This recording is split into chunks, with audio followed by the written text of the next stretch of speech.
The subject of today's documentary is about a lesser known event that occurred in the Pacific Theater during the Second World War that is both horrifying and interesting. During the Allied retaking of Ramree Island by British and Indian forces, retreating Japanese soldiers were beset by a highly unusual enemy: giant saltwater crocodiles.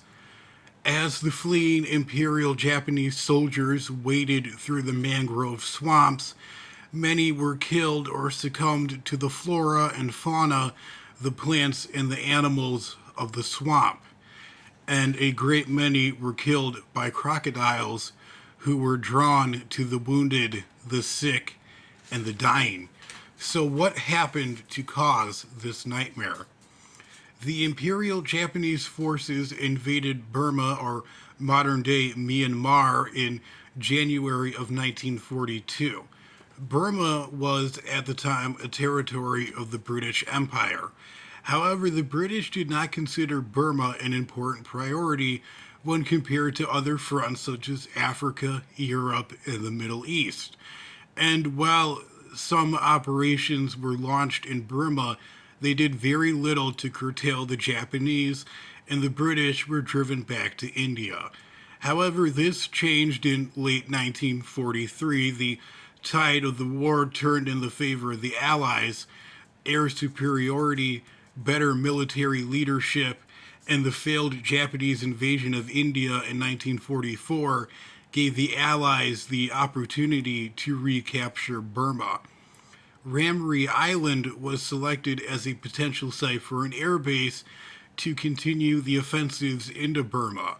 Thousands of Japanese soldiers defended Ramree Island, resulting in a significant force of Royal Marines and Indian soldiers being dispatched. On January 26, 1944, Royal Marines landed on Chaduba Island, which is just off the coast of Ramree Island, which is what they used as a launch point to attack Ramree Island.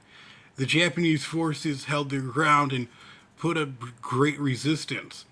On February 1st, 1944, the British received reinforcements from the 36th and the 71st Indian Infantry Brigades. Attempts to outflank a key Japanese stronghold were successful, leaving the 1,000 Japanese defenders in a difficult position.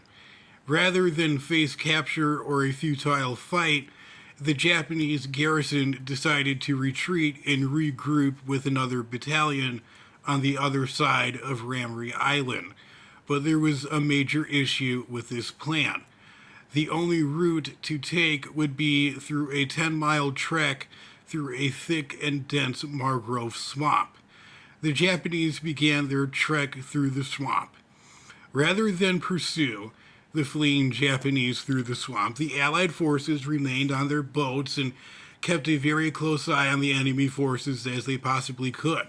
They were not willing to risk their lives through the dangerous terrain, brave the mosquitoes, many of which carried malaria or dengue fever, nor deal with the larger beasts that dwelt in the mangrove swamps.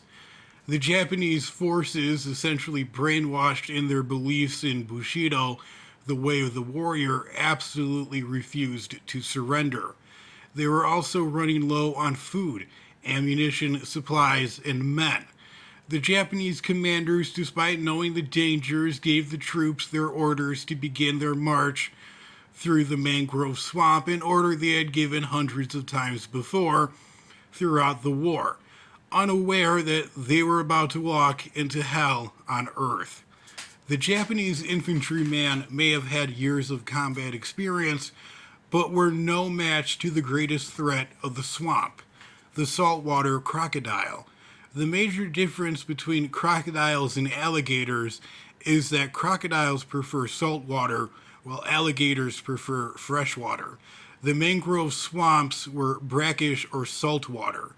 The average saltwater adult crocodile can grow up to 17 feet long and weigh up to 1,000 pounds. They also have the strongest bite of any animal, being a staggering 3,690 pounds of force.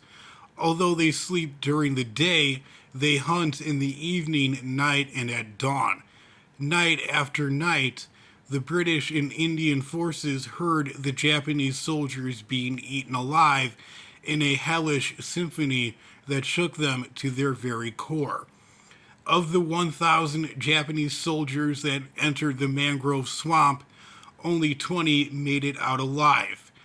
Anywhere between 980 to 800 Imperial Japanese soldiers perished in the swamp. The remaining 20 Japanese troops were immediately captured by the British and Indian forces.